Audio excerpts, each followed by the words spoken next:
Hello and welcome to the show. I'm your host, Jason Knight, and on each episode of this podcast, I'll be having inspiring conversations with passionate product people. If that sounds like the sort of thing you want more of in your life, why not head over to onenightinproduct.com, where you can find interviews with some of the finest minds in and around product management, binge the back catalogue, subscribe on your favourite podcast app, or share it with all your friends. And if you check the show notes for this episode, you'll find a handy donation link. Not for me, but for some far more deserving people instead. On tonight's episode, we talk about coming out as your true self at work and telling your employer and your colleagues about your real gender identity. We talk about planning your transition roadmap, what you might put in that letter that goes round to the entire organisation, and some of the reactions you might expect to get. We also talk about how we can all be better allies, both organisationally and personally, for our transgender colleagues, and how to avoid that bumbling Hugh Grant-style apology when we inevitably slip up and get it wrong. For all this and much more, please join us on One Night in Product.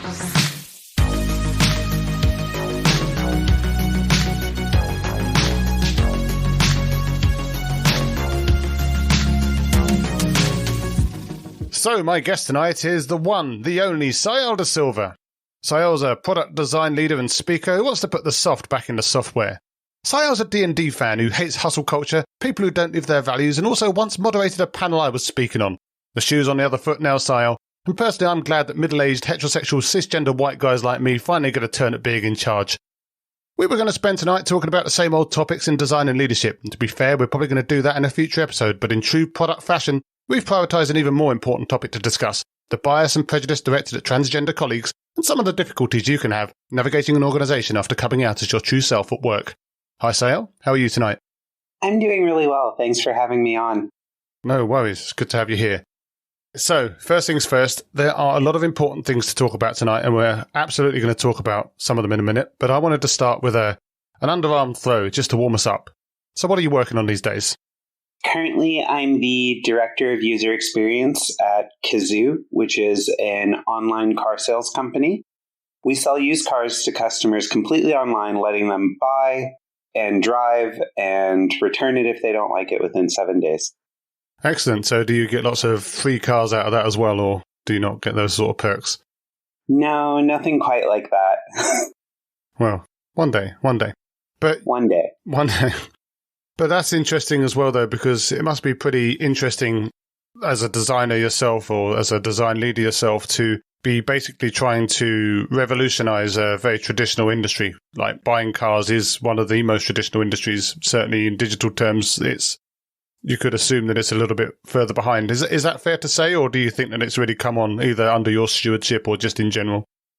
I think Cazoo has made a lot of progress in the way people think about buying cars, but there's still a lot of work to be done. It's very early days in terms of really shifting customer expectations and behavior in a way that would be good for customers and good for the planet. Just take all the cars away. That's the planet solved, right? But you've also been speaking and writing a lot about product design, ethics and the like, and that's something which, you know, obviously is really great to go out and support the community, but something that's been really tricky over the pandemic and, you know, with the closing down of all the conferences and stuff. Like, are you planning to get out there and take your new self out to the world and get back on the conference circuit and start to do some of that stuff again? Or are you kind of keeping your light under a bushel for a bit? That's a good question. I feel like I've actually done quite a few conferences, and I'm actually about to put myself under a bushel, as it were, because I'll be having facial surgery in July. Yep. And one of the things is it's going to take some recovery. So I want to make the most of things like podcasts where I can still share ideas without having to be on stage or visible to people for a little while. So thanks for helping me with that. Well, there you go. As someone who also doesn't want my face out anywhere as much as possible, I can completely understand the benefits of podcasting. But what's the recovery time like from that then? Is it weeks, months? The most intense recovery is the first 2 weeks, but then it'll be a couple months. Okay, well, if I see anyone walking around in bandages, I'll say hello. That'll be me. That'll be you. But out of interest, your LinkedIn says that you're looking to put the soft back into software. What does that mean specifically? I think it's very easy to get distracted about what software means. And Software is essentially a product of decisions, right? It is a product of human decisions. It's a very fluid artifact, if you will. And so what we do with people and how we work with people to make sure that the softer side of things, the human side of things, is really accounted for is really, really important. And it's easy to overlook and go, oh, software is just all about money, or it's all about Agile, or it's all about this or that. And like fundamentally, Agile and all the other shit comes down to like, are people having clear communication? Are they respecting each other and actively listening to each other? And if so, how do they leverage that communication to make decisions that are clear, together, aligned, and like oriented towards an outcome? It's easy to focus on methodology and practice. And those things are certainly important, but I've never invested in people and found it to be lacking in results. The more that I've invested in people as a product leader, the more that my people have given back to me and to the company that we're working for towards our goals. When you look after people, they look after everything else. No, absolutely. I think that thing around Agile as well, and the kind of people that get addicted to the methodology more than the actual results of what they're doing as well, I think is just a really interesting thing, which you see a lot out and about, and definitely something that I can support trying to move away from and trying to concentrate on what you're really trying to do in the world. Okay, so enough of the warming up. Let's get deep and meaningful and stop flirting with each other and talk about some really important stuff. So back in June last year, you came out to the world and introduced us all to Saielle DaSilva. Now, I'm going to caveat the following 20 or so minutes with the fact that I'm obviously no expert in many of the topics that we're going to talk about tonight. So even as a non-expert, I'm going to assume that June was the end of a long mental and physical journey for you and the path that you've trodden in your life. So my first question is, when did you first realize that you were, or indeed are, a woman? That's a good question. I've really known since childhood, and I know that that's not everyone's story. Yeah. And that's okay too. You know, for me personally, I've known since I was a kid, but it really wasn't safe for me to come out because of my family and because of religion and culture and all those other things. So I waited until I was an adult and I transitioned in my early 20s. I started to. And then I detransitioned because I moved and I didn't realize I have ADHD, right? Which complicated things quite a bit in terms of the navigating paperwork and admin and all that side of things. And so I've known for a long time, but part of me was like, oh, maybe it was just a phase, and it wasn't. Well, that's something that a lot of people, especially some of the more trans-denying types out there, will sit there and say that someone who is a kid, who is still basically trying to work themselves out in any number of ways, that it is just a phase and that they're just boyish or girlish or whatever it is, and, you know, tomboy or whatnot. I guess you're going to disagree with that, but is there anything that we can say to people to try to help them realize that that's not the case and that people actually do know inherently who they are at an early age? You know, maybe at a point where they could go through things like puberty blockers and stuff like that to help them make an informed choice when they get to a bit of an older age where they can maybe do that. Yeah, I think there are a couple of very concrete examples where we let people self-identify from a very early age that can have much more severe impacts.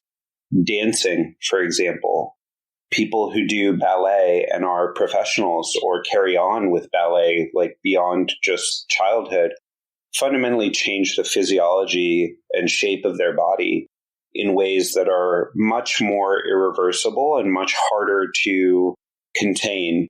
And it can create lasting damage. But I saw a thread on Twitter about this, and it was basically saying, I identified as a dancer at age 6 in ways that fundamentally changed the way that my body is structured, and nobody questioned it. But yeah, if it had been for gender, people would have challenged that left, right, and center.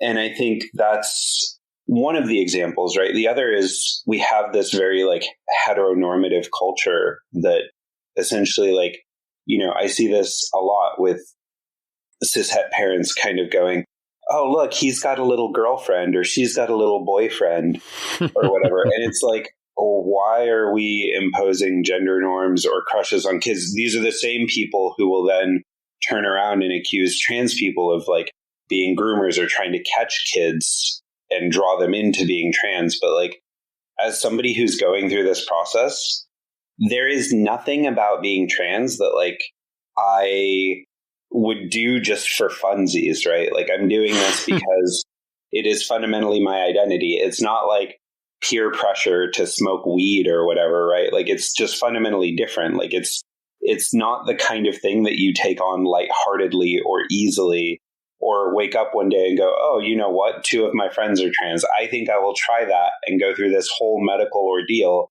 because there is nothing else available to me, right? And I think the other thing there is that when people are deniers, like, you know, that people can know at a very early age who we are and what we are and like how we'd like to live in the world. Again, it's like the kind of thing that like if we trust people and we give them the respect they deserve, they can get it wrong. I did. Yeah. But the thing is I kept going and I kept learning. And yeah, June last year was like a very intense sort of time, but also it was a really wonderful beginning. And I remember the day that I decided to come out at work, I was sweating bullets, and I was talking to my friend Emily Tate, and like she helped me write my letter to my colleagues. And yeah, it was really, really stressful in some ways to kind of put that out there. But also it was the culmination of something I'd known for such a long time. No, absolutely. And I think that letter is something that we'll talk about in a second, because I know that there's this whole, I guess, reveal. But before the letter, I'm assuming there's some kind of, I guess in product terms, like a release roadmap for this sort of thing. Like you've got to plan your attack. You've got to obviously get your own stuff in order from your own personal side, but you've also got to work out how you are going to come out to your friends, to your colleagues, to your family, to everyone. And of course, some of your friends and family are going to know already. Some of your colleagues may even know, but of course, some of the colleagues are not going to know at all. So what does that roadmap look like? Like, what are some of the things that you have to pre-plan or try to, I guess, to some extent, muster the courage for, or some of the steps that you have to go through to prepare yourself to basically unleash yourself, your new self, onto the world? Yeah. So March 2020, I had to come out to my partner who I was married to. Right. And that was the first biggie. Then it was working through that as a couple to figure out what was right and wrong. Where had our marriage suffered because of this massive secret I'd been keeping inside? And what were we going to do about that? And so there was a lot of like prototyping as an audience of 2, if you will, before I took it to my friends. Right. And then there was quite a bit of like, okay, I'm going to tell one friend first. So I have a friend group that I play Dungeons and Dragons with. And I told our dungeon master first. And I was like, hey, you're our dungeon master. I need you to know, like, because I'm going to show up different to the game. And I just want you to know. And so I told our dungeon master, and then I told Emily, and then I told Martin Erickson. Yep.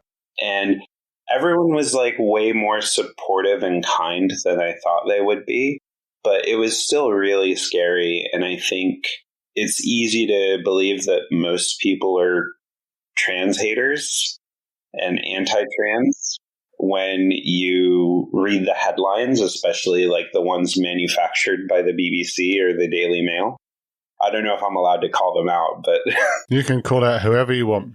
Excellent. Yeah, look, I think there's like this overinflation of anti-trans perspectives as like normative, especially in the UK media, that really, really derides the lives of trans people, and for essentially for salacious headlines and for ratings, but doesn't actually like ever present a fair or balanced view. Treating trans rights and human rights as a debate really moves us backwards in time, right? I think that it's really interesting to consider the ways in which we have had similar debates about the rights of people of color in history and the rights of gay people.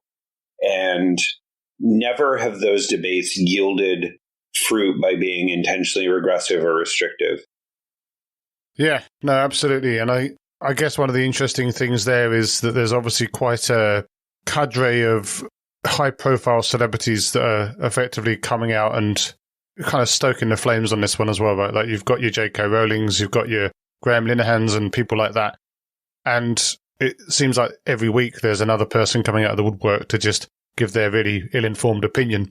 I guess from a personal hero's perspective, have there been any really disappointing ones for you, like people that you would have expected to be more of an ally to you? Obviously not that you necessarily know them, but just in general, and people that you used to look up to that you've basically realised don't care about you or anyone like you at all?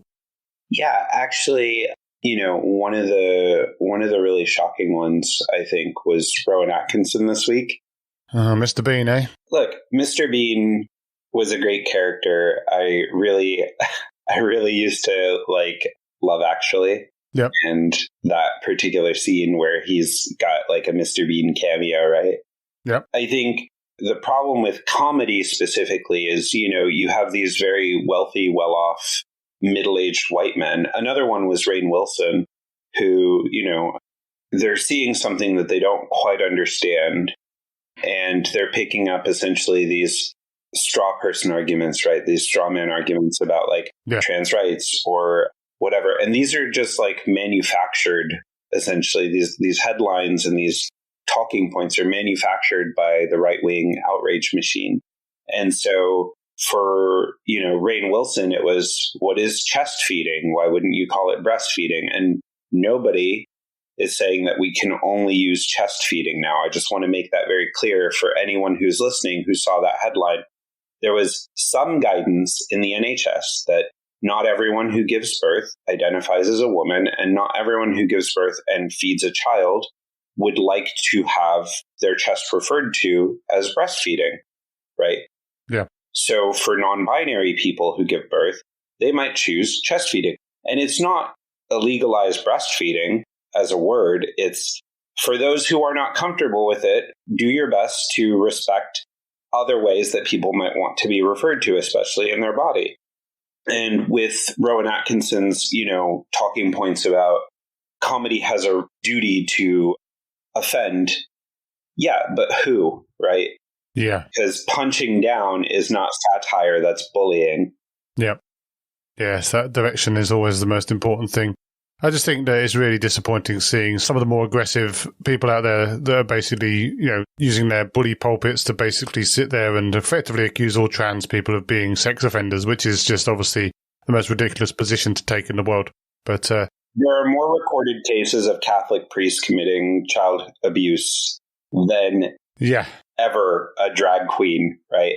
Mm-hmm. And I think that's one thing. Although I would like to amend that Rainn Wilson did apologize, said that he was ignorant, listened to some trans friends, and was educated, and deleted the tweet and summarily shut up. Which, thank you for shutting the fuck up and letting other people who are experts guide you through this process of overcoming your ignorance. And it took a lot of humility to do that, but I think it's really important.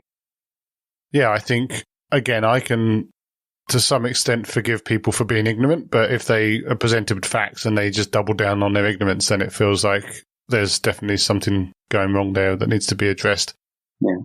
But let's talk about the letter that you mentioned already. Now, I'm assuming that anyone working anywhere ultimately has to write a letter to their colleagues because, of course, many of those people are not necessarily going to be as up to date with that person's identity, the journey that they're on, because, of course, some of these people are just going to be passing acquaintances. Now, I'm assuming you could have just written something along the lines of, hey, I'm a woman now, okay, thanks, bye. Or you could have written something more like your entire life story across multiple pages and shared absolutely every single inner thought. And I guess I'm curious as to where on that spectrum, because I'm assuming that it wasn't either of those extremes, you felt that you needed to go, and how you approached the letter, both, I guess, philosophically, but also practically. Yeah, that's a great question. One thing I wanted to do was basically provide people with because I'm a designer, I wanted to provide people with the necessary affordances and understanding to engage with me respectfully and to engage with my decision respectfully. Yeah. So what I did is I wrote a letter that was basically very functional and very practical. Surprise, surprise. But it wasn't just, hi, I'm a woman, here are my pronouns, bye. It was basically like, you might not know me because we had grown a lot. You might not know me, but I'm the head of user experience. I'm writing you a letter because there's no easy way to tell everyone who matters without losing track of who I've told. I'm announcing what's essentially a personal matter, but definitely impacts my life at work, which is why I'm doing this. So, and then I had like a little, what does this mean for me? And I said, lots of things I haven't processed yet. TBD, right? What does this mean for us? Like you and me in our working relationship? Really not much. There's just two things. My new name is Saielle. Please use this name moving forward in conversation with or about me, even if it refers to the past. Thing two, I'd really appreciate if you'd use she, her pronouns to refer to me in conversation with or about me. I really appreciate your kindness and respect. Recognize mistakes happen. That's totally fine. Even I have trouble with pronouns sometimes. Still true. Typical strategy is to stop, apologize, correct myself, and move on. Nobody wants a big deal made of somebody else using the wrong pronouns. You might have lots of questions. I'd be happy to answer general things about transgender people or point you to the right resources. I don't want to discuss my medical choices, personal relationships, or life history, especially with regards to transition, because I'm processing it all. I think it was really, and then I included some links about further reading, right? So yeah, a guide to pronouns, a glossary on transgender terms, a transgender FAQ, those sorts of things. And the thing that was really important there was drawing that boundary, because a lot of people are like, I think from, decidedly from a place of ignorance, not from a place of cruelty, people are like, oh, are you going to like have the snip or, like any other like sort of like, oh, what does that mean for like your genitalia is kind of like the first question that people go to. And it's like, well, you wouldn't ask literally any other coworker about their genitalia ever. Hopefully in the context of work. So it's not appropriate for you to ask me that, right? So like, I'm not going to discuss my medical choices or anything else about like whether I'm going on hormones or not. And like, I've been very forthcoming about that stuff with people who I work closely with and who I have rapport with, but I'm not here to live like the Love Island or Big Brother version of like being trans just because now you happen to like tangentially know a trans person. I'm not going to like live reality TV for you. Yeah. And like put my life on display. No, absolutely. And I think there's a couple of things that occur to me there. One of which is going back to that thing we were talking about earlier about how, for example, you're working for a company that sells cars, and I'm assuming that there's a bunch of people in that company that have come from more of a traditional background kind of company-wise, and whether I'm being completely fair, but to say that maybe some of these people are a little less reconstructed or maybe not as woke as we are, but like, did you feel that there was any of that energy kind of around it, that some people just were almost systematically set up to not understand because of their backgrounds and the types of working cultures that they'd kind of grown up in? Or do you think that's completely unfair? Look, I think if Cazoo had been that kind of company, I probably wouldn't have been able to come out. Yeah. I felt very supported by my leadership and by the C-suite and by our director of people and by lots of people. It took months to come out in June, right? It wasn't just like I woke up in May and was like, I'm doing it, right? No, it took months of like, so I'd been out to Emily Tate and my D&D group for almost a year before coming out to work. Yeah. So realistically, like, I worked on it and I worked on self-advocacy for almost a year before coming out. And that process could have been streamlined, but it was a brand new company, lots of growth, lots of like growing pains. And I think there probably are those people that I work with, but nobody has been aggressively like in my face about it. And very few people have made mistakes when it comes to pronouns. And those that have remembered to just, sorry, I mean she, and just moved on, right? Rather than like making a big deal about it. Because I was talking about this the other night. When somebody gets your pronouns wrong, right? if they're more on the ignorant end of the spectrum, they tend to try to like, oh, I'm so sorry. I didn't mean that. What I clearly meant was she. I'm like, I'm a good person. I promise I'm a good person. And they get really anxious about it. And they're like, I'm so sorry. I'm so sorry. And it's like the effusive apologizing only makes it worse by highlighting the fact that it happened. Yeah. The best thing to do is just apologize, correct, and move on. I'm sorry, I meant she, and just move on, because like it's just a conversation. Stopping and pausing there gives a lot more credence to and brings a lot more anxiety to an already like difficult situation. Whereas if you just apologize and move on, like for me as a person, like that feels much more respectful because I don't have to dwell on the misgendering. I get to just move on with the conversation, which is all I want to do anyways. Yeah, absolutely. I think we were talking about this the other day as well, this concept of like the Hugh Grant apology, just sort of bumbling and tripping over, or maybe even your Boris Johnson when he's dropped all of his notes and just a forgive me type approach. And it's just, like you say, just shut up. Yeah. Shut up and move on and do better next time. I'm trying to have a conversation. I don't want to make gender the elephant in the room. Gender is a factor of my life, but it's certainly not the only one. No, absolutely. But you're in a senior leadership position there, and to me that kind of cuts, or could cut, two ways. On the one hand, you've got a track record, you're presumably respected. You've also, if it comes to it, got kind of the weight of the org chart behind you if you really need it. Obviously, we don't like to talk about that sort of thing in these days of empowered teams, but it is there if you need it, right? But on the other hand, you're well known, you're very visible, and you've got nowhere to hide. So do you think, either from your experience or maybe from transgender friends that you've known that have gone through this as well, that it's harder or easier for people in senior positions to go through this at work? I think it really, I'm going to pull the product manager card and say it depends. It wouldn't be a product podcast if we didn't get at least one it depends, right? Yeah, there we go. Here's the thing. I think it depends on the people that you work with and the leadership that's around you. For me personally, like I didn't really have anywhere I could hide. I didn't have a way to do this quietly. I just had to do it, and I had to do it like all at once and do it loud. And I remember before coming out, I actually did a lot more speaking as myself, or I did a lot more speaking as my old self before coming out to kind of establish that track record in the UK. So I intentionally went out there and built a lot more credibility and built a lot more of my presence in media, because I was very worried actually that coming out would mean that I wouldn't get tapped for things like conferences or speaking, that I wouldn't get highlighted for opportunities or recognized for my brain. And I really didn't want that. I really wanted to just be a product person who happens to be trans, right? Yeah.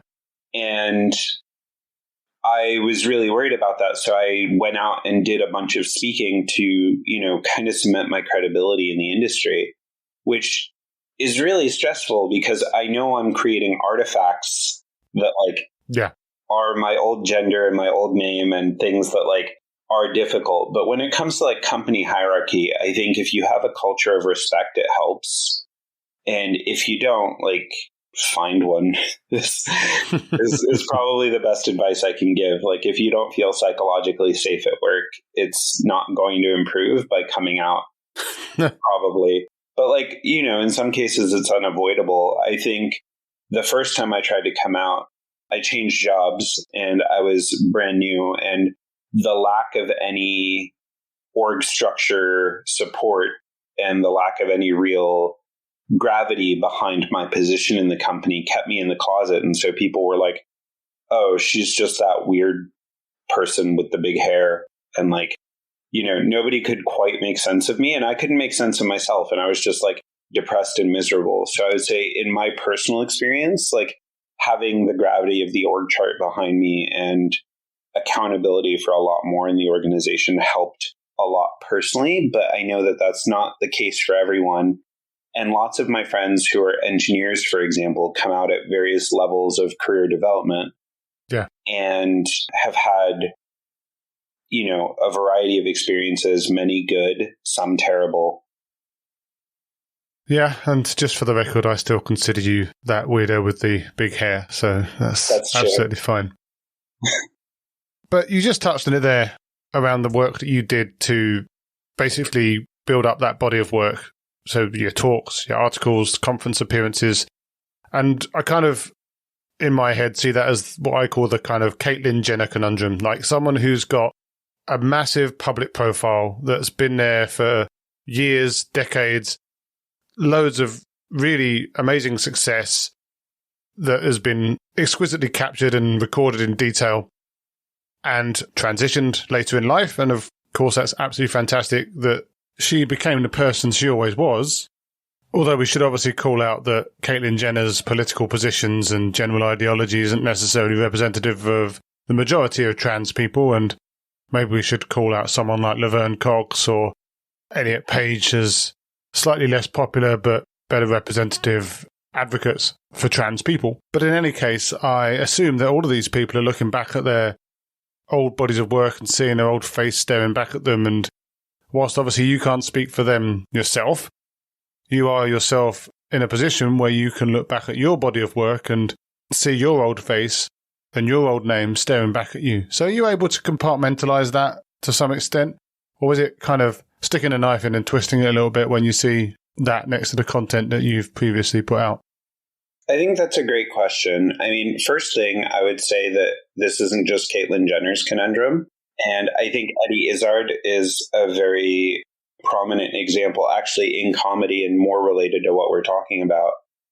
But for me personally, I find that I am very grateful for who I was. And the fact that I did that work to put myself out there was really good and helpful because it gave me a lot of credibility and it showed people the power of my ideas. And I have a very, I think, healthy relationship with me pre-transition. You know, I don't resent that person. I don't necessarily want to erase that person. It's just more that like, that wasn't my full self and this is. And so I'm okay with those things. And actually, I've worked with Mind the Product specifically in some of the other conferences I've worked through to capture that. And, you know, they've made post edits that change the name and that go, hey, this is now Saielle, but she was presenting mask and, you know, these things. But we've amended the name to make sure that you understand that, like, she's a she now and, you know, she's out in the world. And, like, that was really helpful and kind. And actually, like, there have been several instances where I've worked with various conference organizers on that to, like, amend prior work. But also, like, I don't resent or regret my past. I really enjoy and embrace everything that got me to here because I wouldn't be who I am today without those memories and experiences. And so I know that that's, again, for trans people who might be listening to this, like, that's a very individual journey. And, like, there's no pressure from me that, like, you have to do that. That's just what I've found for me. And I certainly wouldn't want to coerce anybody into trying to have my experience of being trans because I don't think that's how it works. No, it's very interesting to think that yeah, that's what a lot of the other side of the argument, they kind of just see all trans people as this homogenous group of people that just all have exactly the same motivations and the same everything. And it's, again, I think as you've touched on, kind of simplifies it. But that's obviously the Mind the Product stuff, the conference stuff, and that's obviously really great. And obviously we're all good friends of Mind the Product, so that's good to hear that we're keeping them honest as well. But from a work perspective, you touched on it a little bit before about, for example, the support that the leadership team gave you, that some of the senior people within the organization gave you. But in general, aside from just you and your own position and things that have helped you, are there any general principles that you think are either lacking or just should be worked on in companies to help drive a more trans-inclusive workplace? Like any obvious ones, at least. Yeah, look, I think first and foremost, a culture of respect, right? Like, don't let people make, like, I identify as an attack helicopter jokes, right? If you do have a jokes channel, like, make sure that people understand the boundaries and guidelines, which is, like, jokes are for fun, not for bullying. Jokes are for helping people lighten the day. You know, I've worked a couple places that have, like, jokes channels in Slack, and that's been really helpful, but also, like, it can very much, like, inflate or deflate a person if they're the butt of a joke. Yeah. especially if they're already marginalized. I think second thing that I would encourage every company to think about is like embrace trans-inclusive healthcare. Like there is no reason to deny healthcare coverage or to limit these things as like optional or elective surgery. Like the mental health benefits that come from these things are very significant.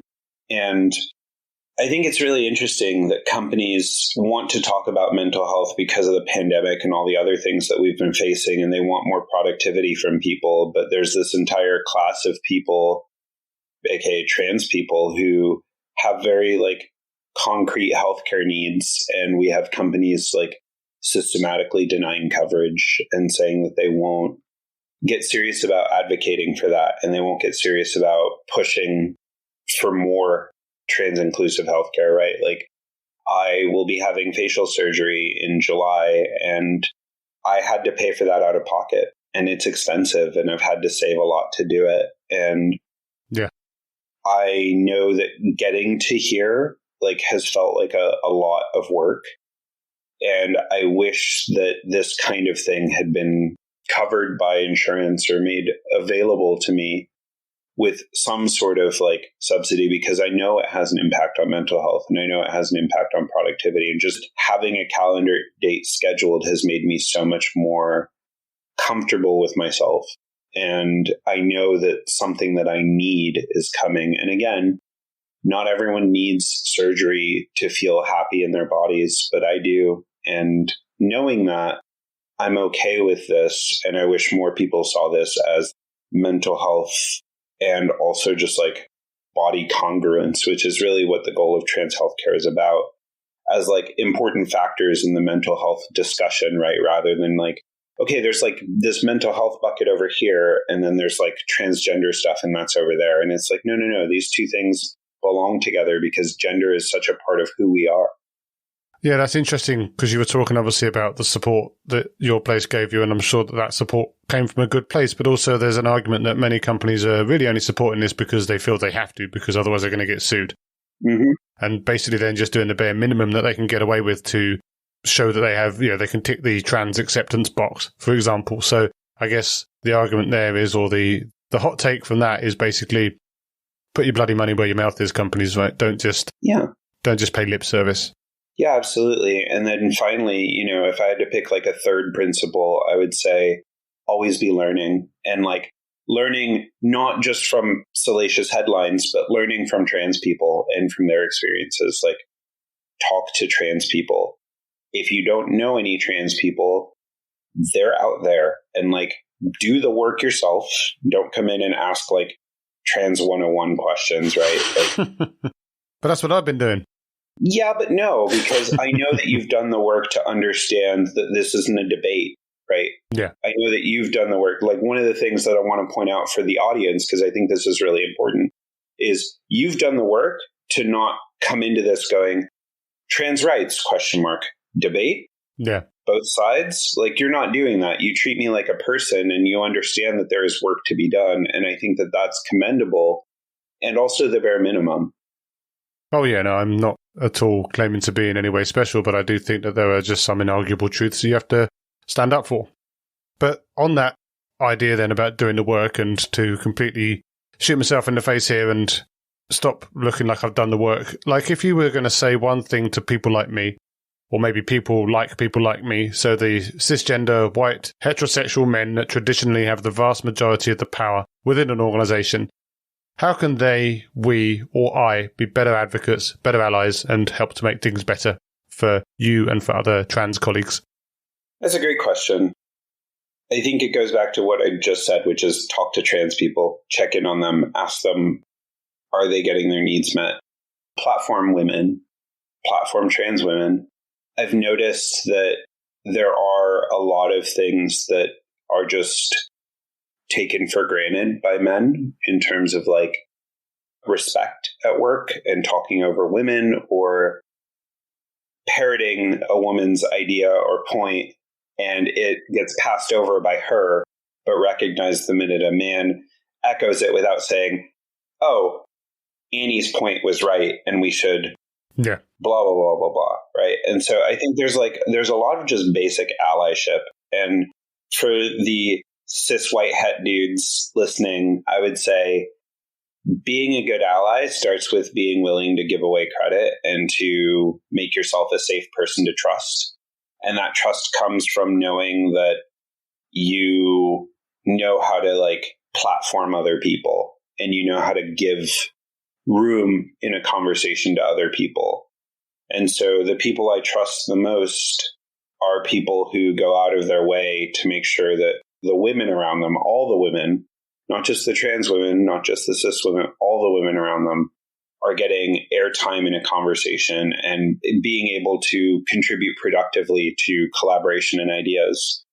Because that kind of inclusive culture, it literally benefits everyone, right? There's this really good talk by Kat Holmes on Design for One, Design for 7 billion. And it's about accessibility. But when you think about inclusion, culture, and respect as this kind of spectrum of accessibility, the more you increase accessibility for your marginalized people, the safer it is for everyone, the better quality of ideas that you'll get. And what you want from psychological safety is ultimately challenger safety. It's when people feel safe to challenge ideas and to bring strong contention to the board. Yeah. And so making room for that is really, really important. And you're not going to get there if marginalized people, people of color, and women don't feel safe contributing to a conversation. No, absolutely. But talking about conversations, and with the obvious caveat that you're far too humble to be a solo spokeswoman for the entire trans experience, if you were to be having a conversation right now with a trans woman or trans man pondering how to come out at work, what advice would you give that person, or sort of some guidelines that you might give them to try and help them on that journey? Yeah, that's a great question. I've actually done this for a couple people since I came out. So my first thing is, who at work knows, and how much do you trust them, and what position are they in, right? Because having strong allies in the org chart, you do have to play the game to understand who with some clout or authority in an organization is going to back you or support you visibly. And that could be a really well-liked manager. It could be somebody at the director level or above, but you need your own immediate circle. You need some help from your people team if they're good. And then you really want at least one executive sponsor or somebody who's willing to put their clout on the line to help you find your place. So for the people that I've talked to, one of the big things has been, okay, here's the letter, but also here's other things to think about, social media.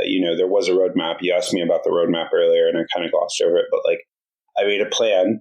I product managed my coming out and I made a plan. Project managed. Well, I'm the product.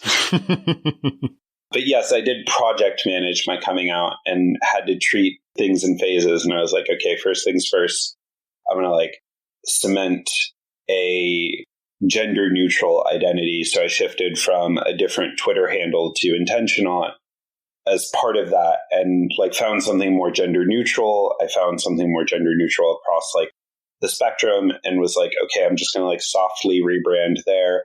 And there were other things that I did along the way. But I think the number one thing is find allies and or accomplices who are going to make you feel safe. Absolutely. And excellent advice, hopefully inspirational to someone listening to this out there right now.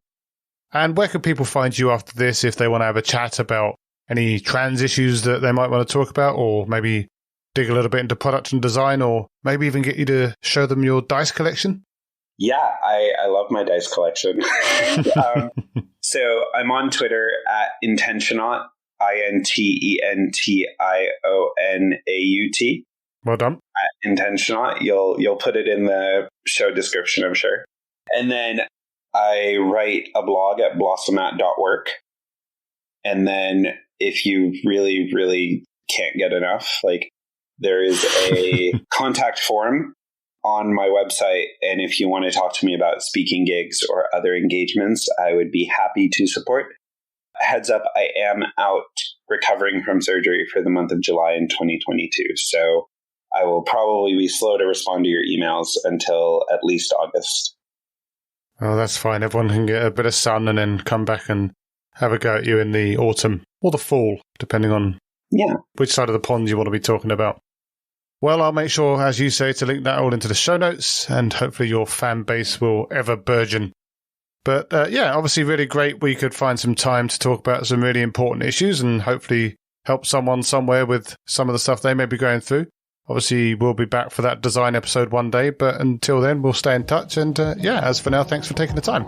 Thank you so much for having me. It's been really great. And thank you to the audience for listening.